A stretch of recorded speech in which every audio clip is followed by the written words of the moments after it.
Have you seen the new HBO miniseries White Lotus?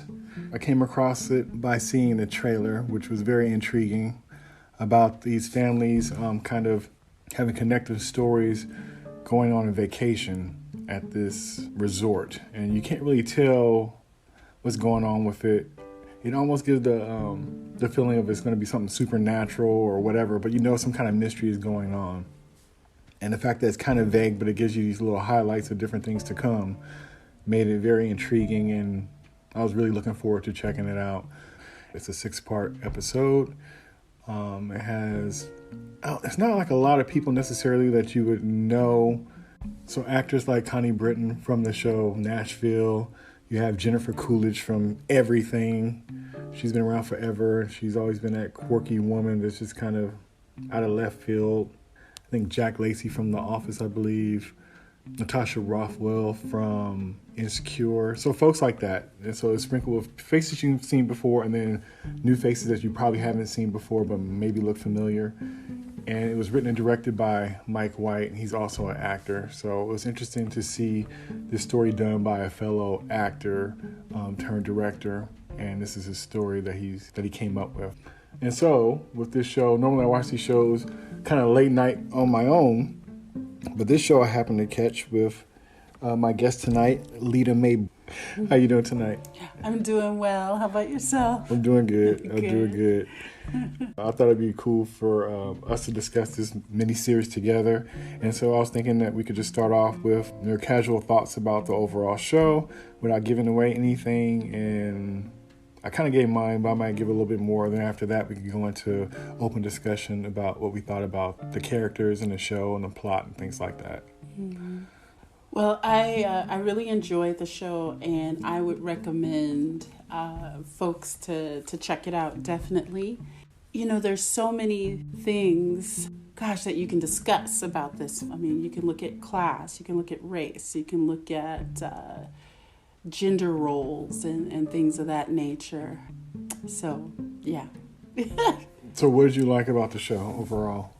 You know what? Overall, I really loved the scenery. So it takes place in Hawaii, and just the shots were just so beautiful of the ocean, of the animals in the ocean. Just, it was very scenic. It made me want to take a trip, but it was really, really beautiful. So that was one of the favorite things. Also, just, you know, it kind of takes you a little bit behind the scenes of what can kind of happen within the hospitality industry. Kind of in an indirect way, you could say that I'm a part of that industry. So it's interesting for me to kind of see it on that side. Yeah, so that's another thing that kind of stood out to me as well. I thought it was pretty cool too. For the behind the scenes stuff, you do get some insight on that, as well as the guest, their view on things and the interactions between everybody, and how not only with the folks at the resort, with the folks that work at the resort, but then also the other guests and their interactions with each other, as well as some interactions also as well with the people on the island. Because it starts off with kind of like a mystery, which I thought was very interesting, and that's kind of tied in there. And normally when you see a show like this, you're just worried about like who did this, who did what, and it kind of keeps you kind of almost stirred in a way that you can't really focus on anything else because you're more concerned about getting to the answers.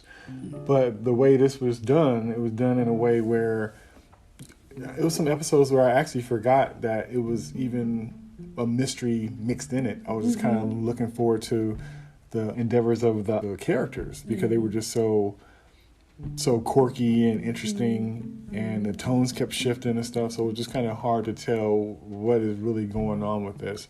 So I think it's pretty neat when you kind of know or looking forward to something, but then, like I said, the characters and the way things are shot and things like that were so cool and so powerful that it could really draw your attention from, the reason why you're there to watch, in a way. Yeah, I agree. That's one of the things that kept me going and wanting to see more.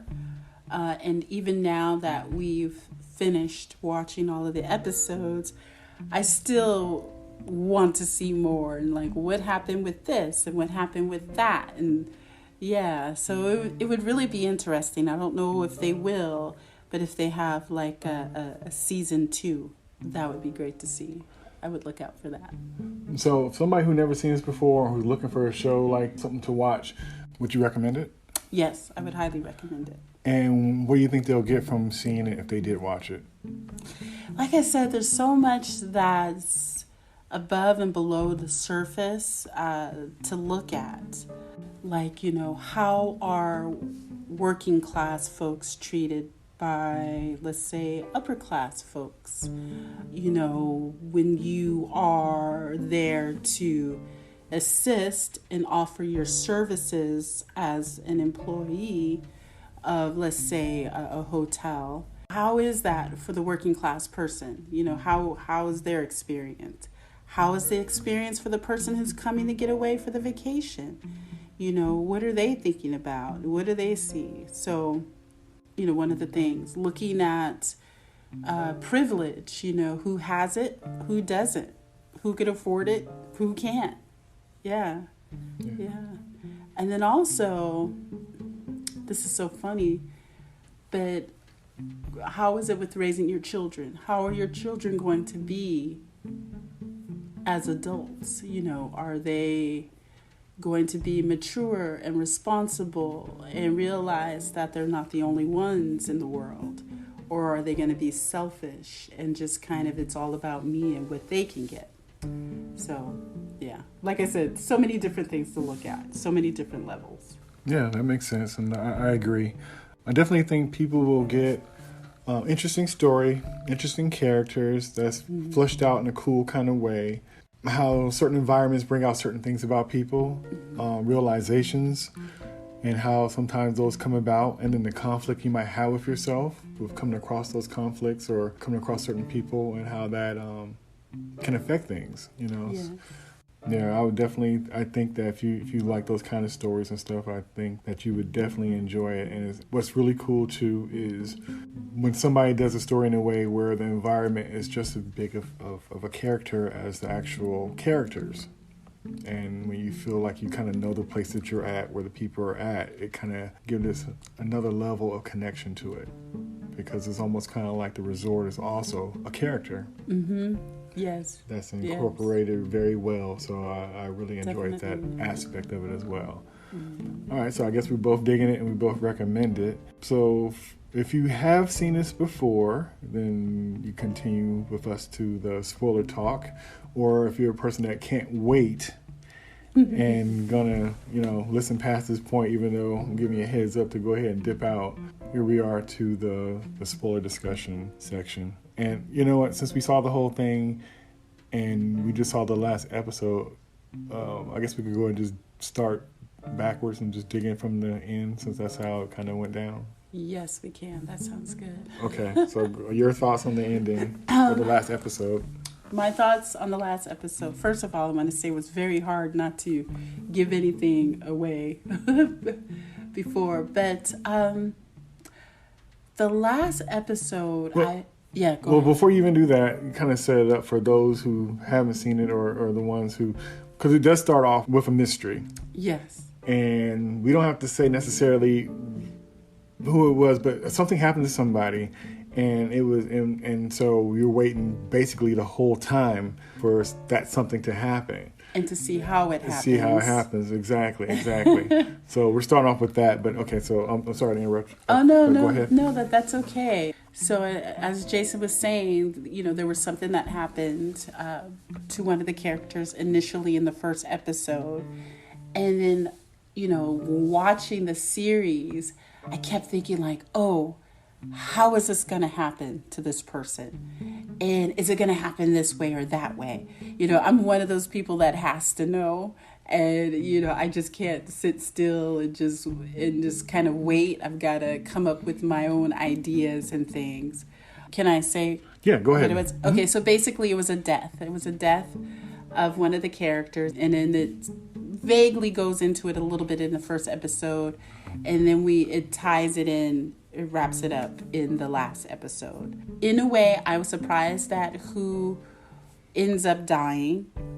Not too surprised at how it happened, but very, very. Well, you don't go ahead and just say because Because people are going to give them a warning. So. Okay, so basically what happens in the first episode, one of the main characters is at the airport and he's leaving from his vacation, and he comes across an elderly couple who are talking about the resort that he stayed at.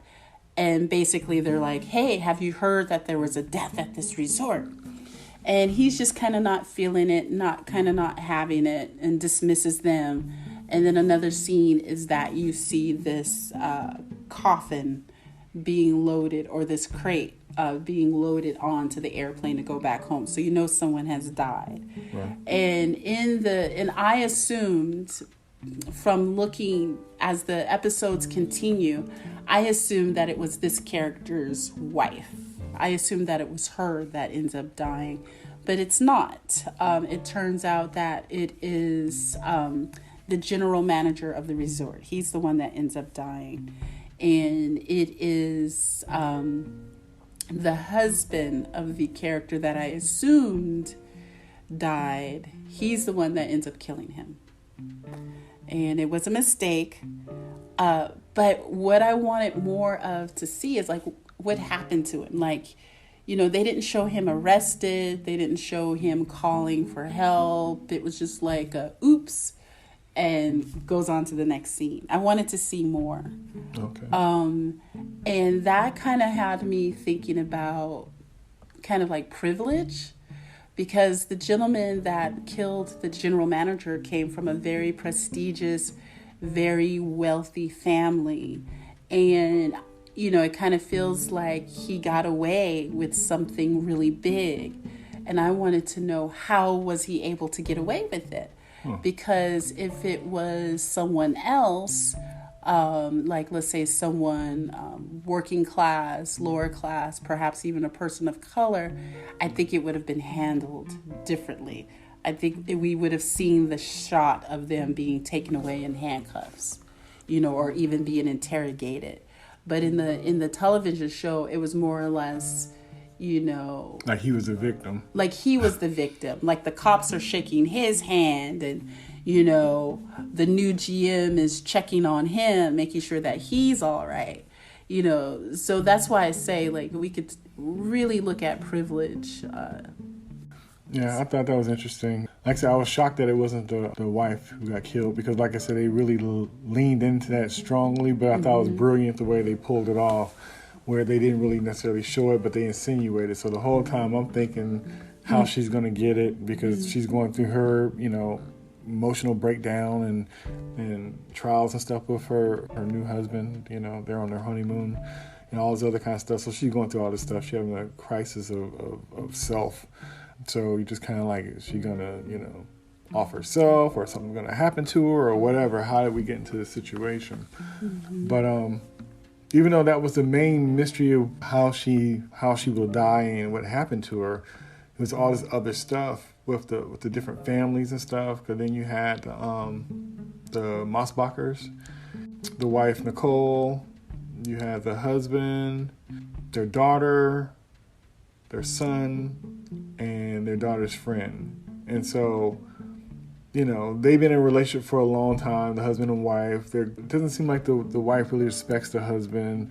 You found out the husband was doing some shady stuff, and he ended up messing around or something, and it had like caused friction between them two. And it's kind of like he probably felt a certain kind of way about how she was treating him, and he did a thing, and then he asked for forgiveness, and she's still hurt by it. And it's one of those kind of things, like with any relationship, where everybody thinks the other person kind of started, and the truth is, it's like everybody's at fault because you're both in a relationship. So, you know, so it kind of goes and touches on that kind of stuff, and then how that kind of affects the kids in a way.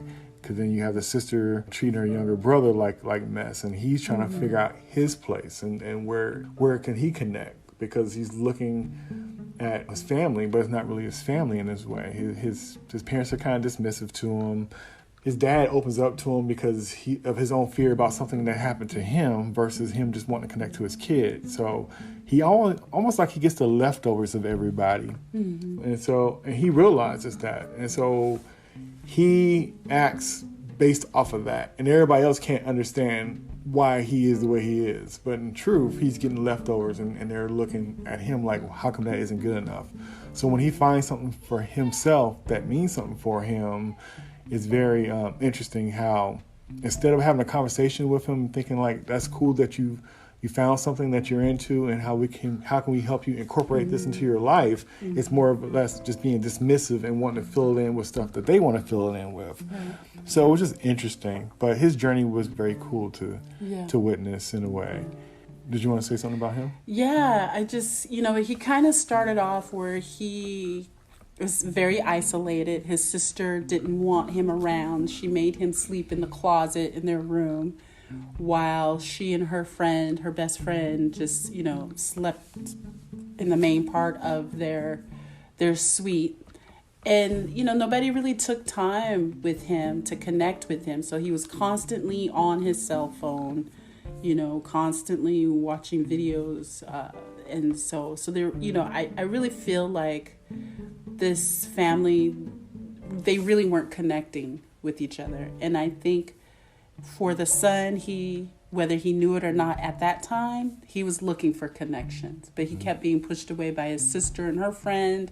The mother was just busy working, and then the dad was, kind of doing his own thing.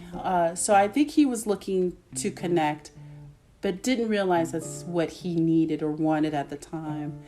And then looking at the dad, with him, I think he wanted that connection with his son, but didn't quite know how to go about it.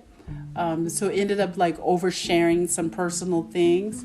But the dad also wanted that respect. And I think because of what he did in his relationship with his wife, and possibly also with her being the one, the main person to bring home the income, I felt like he didn't receive enough respect, or he felt like he didn't receive enough respect.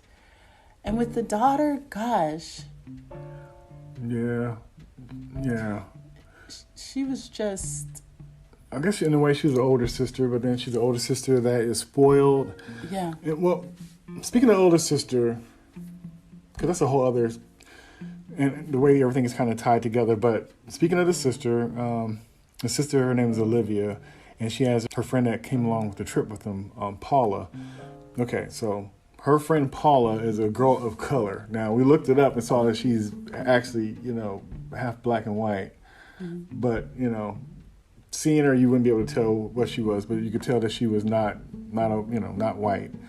And so it almost played into their relationship as well in certain kind of ways. It's funny how everything's all equal. They're both like two little valley girls, and they reading these books that's above their pay grade. And they know it gets them attention from other people because, like, why are these girls so young reading these books and stuff like that? And so they have this whole kind of thing. And after a while, those personas that they have start kind of fading away, and other stuff start kind of seeping in. So when certain things get hit, it kind of throws off their relationship and their interactions with stuff, and even their views on stuff. So they seem it looked like in the beginning when you first would see them that they could finish each other's sentences, but by the end you could almost see that they're strangers in a way. And they never really was the things that they portrayed themselves to be in the beginning. So that, I thought that relationship between those two girls was very, very interesting.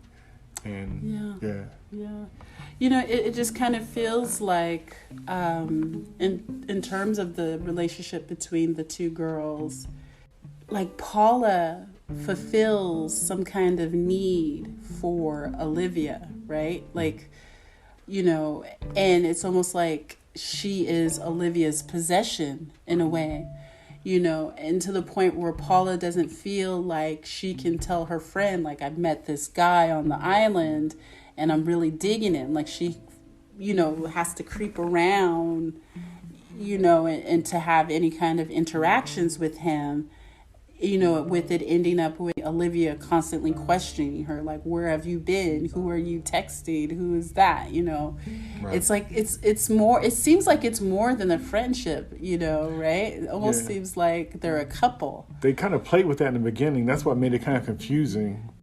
Paula, took a liking to one of the guys, Kai, who worked at the hotel. And then also you heard about, indiscretions before with Olivia, messing with one of her boyfriends or a guy that she liked. Mm-hmm. So her paranoia about her, especially her knowing her business when it comes to guys, that line had been crossed before. So, you kind of find out later on why she felt a little funky about sharing information, which makes good sense. But it's a shame that somebody that, that you hang with that close and be that tight enough to take on a vacation with your family would be the same person that you couldn't trust around somebody that's important to you. Right. For fear of that person taking them away. Well, for example, it's like people could sleep with somebody. They could give themselves to the person and not have a problem with that. But then when it comes to honesty and a conversation, they can't. Mm-hmm. And it's just kind of like funny. The stuff that folks will feel comfortable giving away freely. And it's probably the stuff they should be holding on to, but they'll give that away freely. But the stuff that should be given freely is kind of held tight. And I guess we're all kind of guilty of that in a way. But it's interesting to see in shows, because sometimes, shows and stuff, you're a reflection of yourself in a way. Or you can find yourself in things. So it's funny to see stuff like that, and it pops out to you for, different reasons. But I thought that was very interesting. Yeah. But them two girls were very entertaining, and their little antics and stuff was a trip. And then another relationship you have with Belinda and Tanya. Yeah. and that was a trip as well. Yeah. And Tanya, played by Jennifer Coolidge. If you know Jennifer Coolidge, you kind of know what to expect with her. But it was interesting because she, as off as she was still on brand. Yes. So it was interesting to see her in this, even though she played it a little more normal than she usually does, but she's still off. Yeah. But that relationship was interesting. So what do you think of them two, her and Belinda? And Belinda is the person that works. She's a masseuse, and she works at this spa that's at the resort. Yeah. And so they have an interaction because she goes to get a massage, and she meets Belinda, who befriends her, and their relationships kind of involve. Yeah. So what do you think of them two?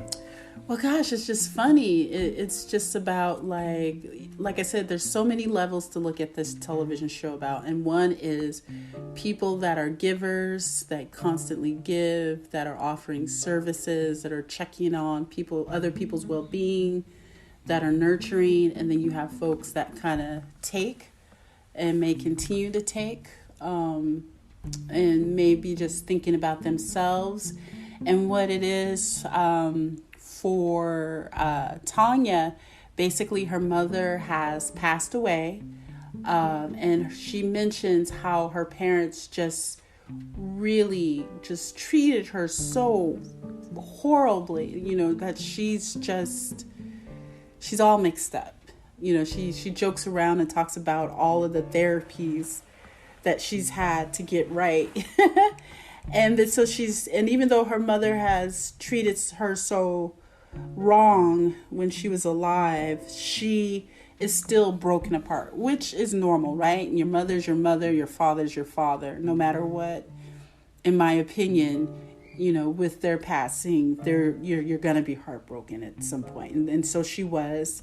And so she was taking this trip to the resort to spread her mother's ashes. But she's so broken, it's like so hard for her to do. And then she comes across Belinda, who's one of the massage therapists there at the resort. And she just has this special way with her clients. And it's really funny because Tanya is trying to get a massage, but everything's all booked up. Like, it was so hard for her to get in there. And then finally she was able to get therapy with Belinda, who she does this special chant. I don't know, is that what you would call it, or something that just kind of helps Tanya come back to herself. It kind of helps to ground her, helps her to feel good, and she just is constantly expressing this to Belinda, like, oh, you're so amazing. Like, I haven't felt this good about myself and about life in so long. It's almost she like develops an addiction to her, right? Like she's constantly trying to see Belinda. She's constantly trying to get a massage for her. She even kind of, I don't want to say crosses the line.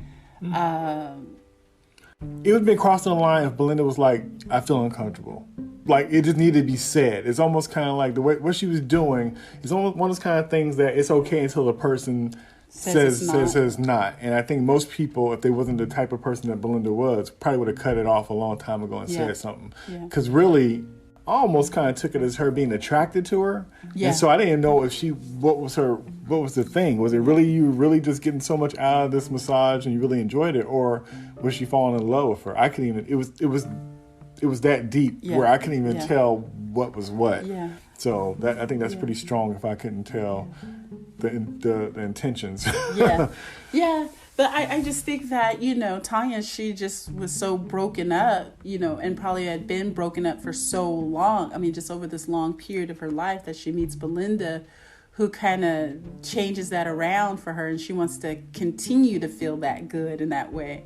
So she's always like, oh, Belinda, when can I see you? I mean, she's even goes as far as to reach out to the general manager and say, hey, I need to get in there and I need to see Belinda. She invites Belinda out to dinner, even though Belinda says, well, my manager, doesn't really like us to cross the line with the guests in that way. It's so funny, and they do. Belinda goes and she has dinner with her, and Tanya pays for everything, and she's constantly telling her like what a great job she does, that she's so good in what she does. She needs to have her own business, and she would be willing to be like a silent partner and help give her the funding that she would need to start this business. And it's just all about Belinda. I mean, she even invites Belinda, and it wasn't even a request. It was almost like a demand, right? To go along with her on a yacht to spread her mother's ashes.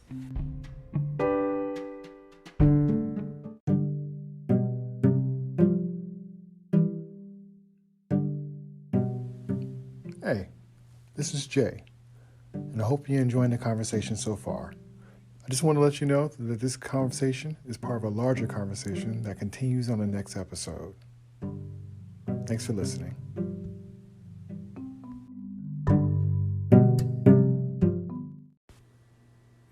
I hope you enjoyed the conversation so far. I just want to let you know that this is just part of a larger conversation. This conversation continues on the next episode. Thanks for listening.